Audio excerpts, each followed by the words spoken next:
Hello students, আজ থেকে আমরা একটা নতুন সিরিজ সমস্ত এক্সাম যে এসএসসি বা আমাদের পিএসসির যে পিওয়াই কিউ গুলো হয় ইংলিশের ওপর, সেটা শুরু করছি। এবং এটার জন্য আমি একটা আলাদা প্লেলিস্ট ক্রিয়েট করব। তোমরা সবাই ক্লাস 1, 2, 3 এইভাবে পরপর পেয়ে যাবে। এবং আমরা যেভাবে যাচ্ছি এগিয়ে এগিয়ে ডে 1, 2, ডে 2, ডে 3, ডে 4 সেরকম ভাবে আমি দিয়ে দেবো, যাতে তোমাদের সমস্ত ক্লাসগুলো কমপ্লিট করতে সুবিধা হয়। আর তোমরা তো জানো, আমাদের পেড ব্যাচ রয়েছে। পেড ব্যাচের ক্লাসের জন্য যোগাযোগ করবে এই নাম্বারে। সেখানে আমরা ডিটেলস এক্সপ্লানেশন সমস্ত কিছু এবং বেসিক টু অ্যাডভান্স সমস্ত কিছু সেখানে আমাদের আলোচনা করা হয়। আর ইংলিশের যে কোয়েশ্চেন অ্যান্সার ক্লাসগুলো থাকে সেগুলো ইউটিউবে ফ্রি আমরা আপলোড করি। তো তোমরা যদি আমাদের সাপোর্ট করো তবেই আমরা গ্রো করতে পারবো। সাবস্ক্রাইব করবে, অবশ্যই লাইক করবে, এবং যদি ভালো লাগে শেয়ার করবে। আর আমাদের যে ইংলিশের টপিক গুলো থাকবে, এগুলো আমরা ডিটেলস এক্সপ্লানেশন প্লাস ইউনো আমরা অ্যানালিসিস করব, যাতে তোমরা সেই রকম কোয়েশ্চেন বা সেই রকম টাইপ তোমাদের পরবর্তীকালে কখনো ভুল না হয়। আচ্ছা, আজকের ক্লাসটা হচ্ছে এসএসসি সিএইচএসএল এক্সাম ওরিয়েন্টেড। দেখতেই পাচ্ছ, ক্লাস নাম্বার 1। সামনে সিএইচএসএল এক্সাম অনেকের রয়েছে।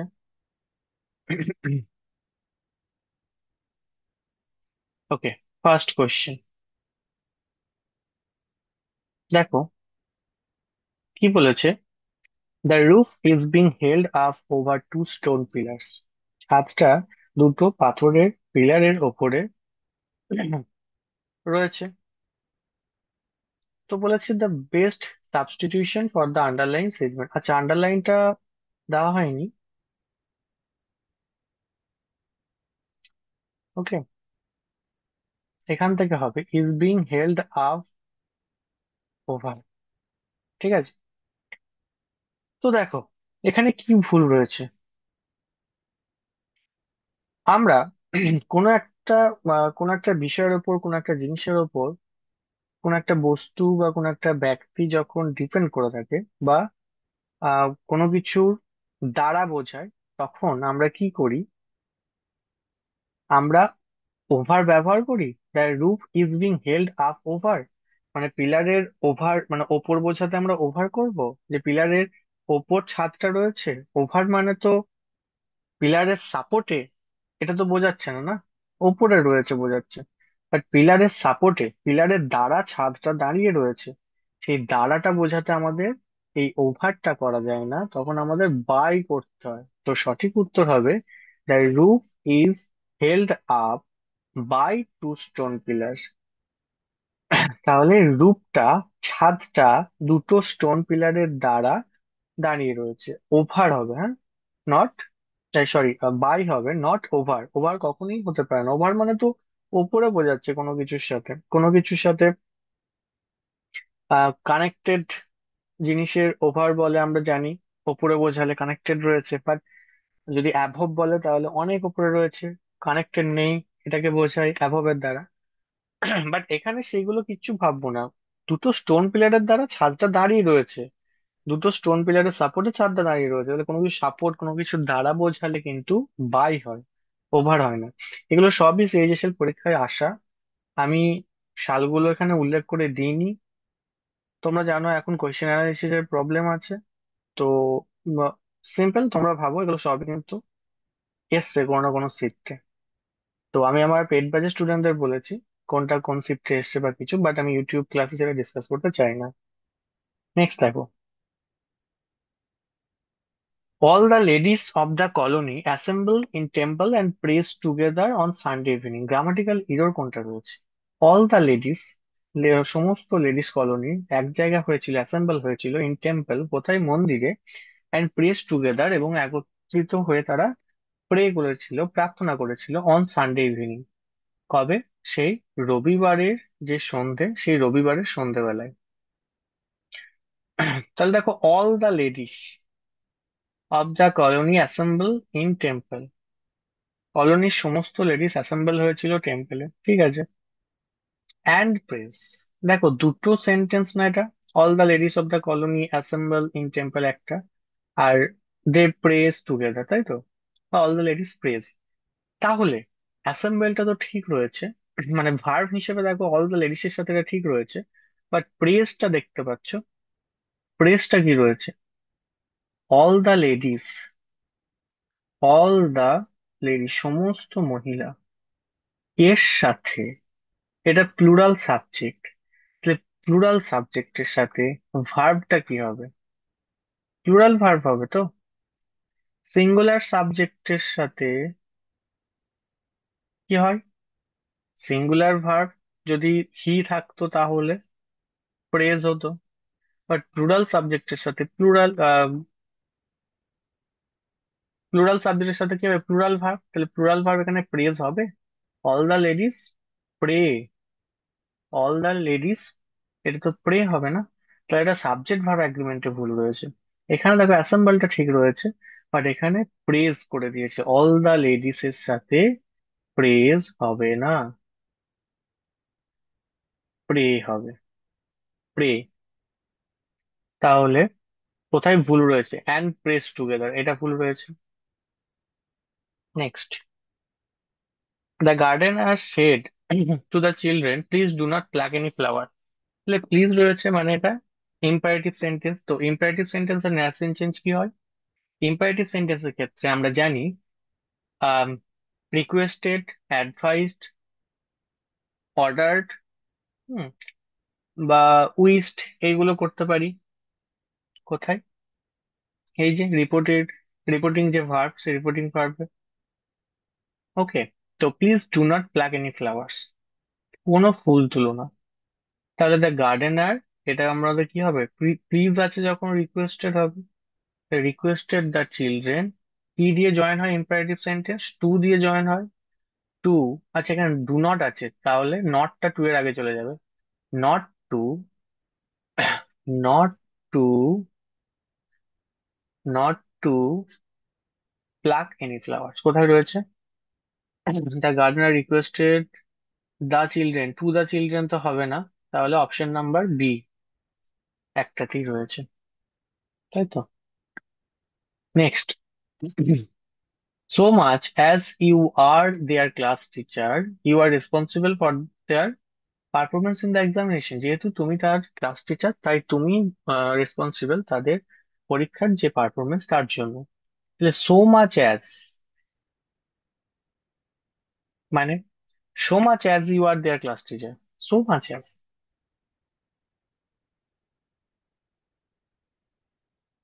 So much as you are their class teacher. দেখো সো মাচ অ্যাজ মানে কিন্তু সেই মানে you are their class teacher, so much as মানে তুমি ছিলে, ঠিক আছে, তুমি ছিলে। তাহলে you are their class teacher, যেহেতু তুমি তাদের ক্লাস টিচার, যেহেতু তুমি তাদের ক্লাস টিচার, সেই জন্য কি করতে হবে?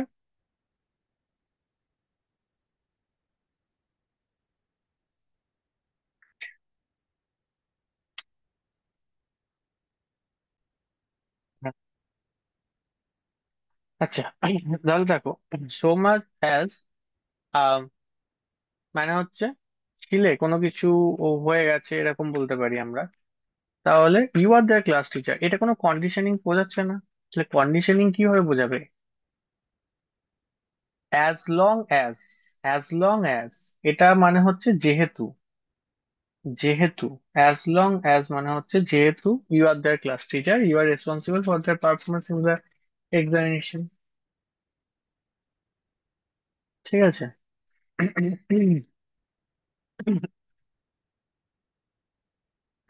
নেক্সট দেখো, Dhiraj said that he had been to Goa the previous year also.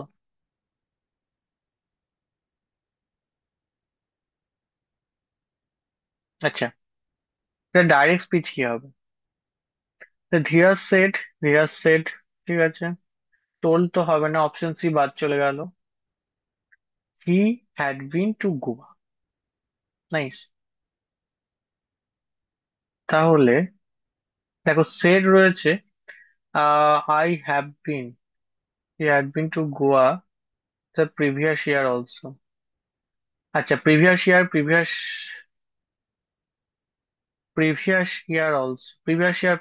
হবে না, অপশন এও বাদ চলে গেল।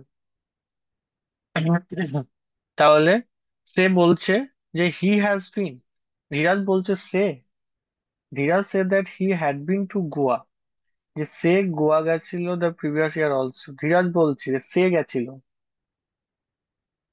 হুম। তাহলে Dhiraj said that I have been to Goa last year, I had been, মানে আই হ্যাভ বিন মানে ধীরাজ গেছিল এখানে, যে I have been to Goa last year. তাহলে এটা যখন ইনডাইরেক্ট স্পিচে করব, এটা যখন আমরা বলবো যে ধীরাজের মতন করে, তখন এটা কি হবে? তখন এটা আমরা মানে কিভাবে চেঞ্জ করব? ন্যারেশন চেঞ্জের কোন নিয়ম, ন্যারেশন চেঞ্জের কোন নিয়মকে আমরা ফলো করব?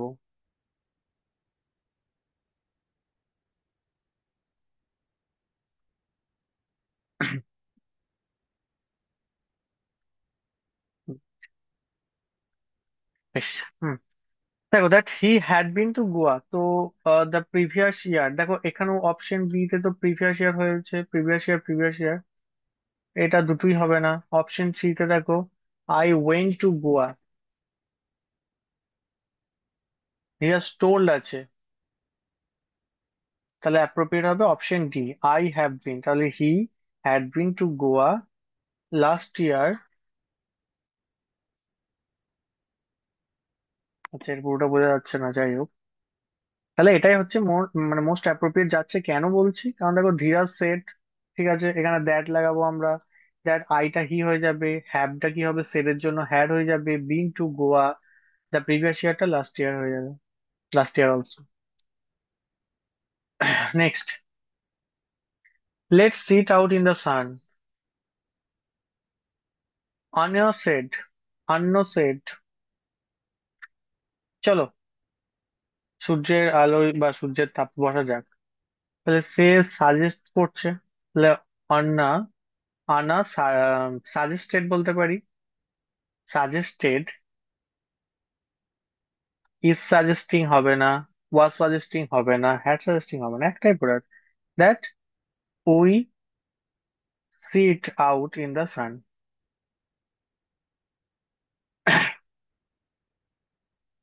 Next, for reaching the station they hired an auto, স্টেশনে পৌঁছানোর জন্য তারা একটা অটো হায়ার করেছিল, প্যাসিভ ফর্ম বলছে। প্যাসিভ ফর্ম কি হবে? তাহলে আচ্ছা, দেখো ফর রিচিং দ্য স্টেশন সব কটারই রয়েছে, প্রথমটা কোনো চেঞ্জ হচ্ছে না, দে হায়ার্ড অ্যান অটো, এটা প্যাসিভ ফর্ম কি হবে? তাহলে an auto was hired by them, an auto was, past tense আছে, ওয়াজ হবে, অপশন এ সঠিক উত্তর।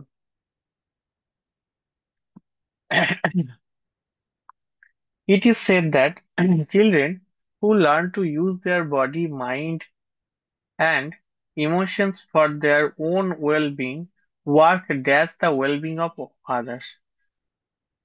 তাহলে এটা বলা হয় যে যারা, যে শিশুরা নিজের শরীর, মন এবং নিজের প্রাক্ষোভ বা ইমোশনের জন্য কাজ করে, ভালোর জন্য কাজ করে, তারা অন্যেরও কি ভালোর জন্য কাজ করবে, work dash the wellbeing of others, অন্যের প্রতিটা বোঝাতে কি করি, they work towards the wellbeing of others.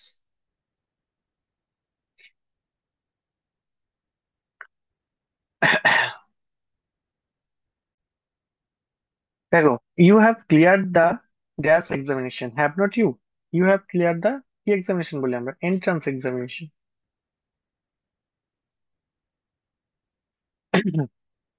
আচ্ছা, মেনি অফ চীনাস এক্সপোর্টস, চীনার অনেক এক্সপোর্টস হ্যাজ বিন, হ্যাজ হবে, প্লুরাল তো, কি হবে, হ্যাভ। ব্যাস, প্রথমেই ভুল পেয়ে গেছি, আর কিছু দেখবোই না। The 26th January of January was chosen to commemorate the Purna Swaraj Declaration for the complete independence of 1930?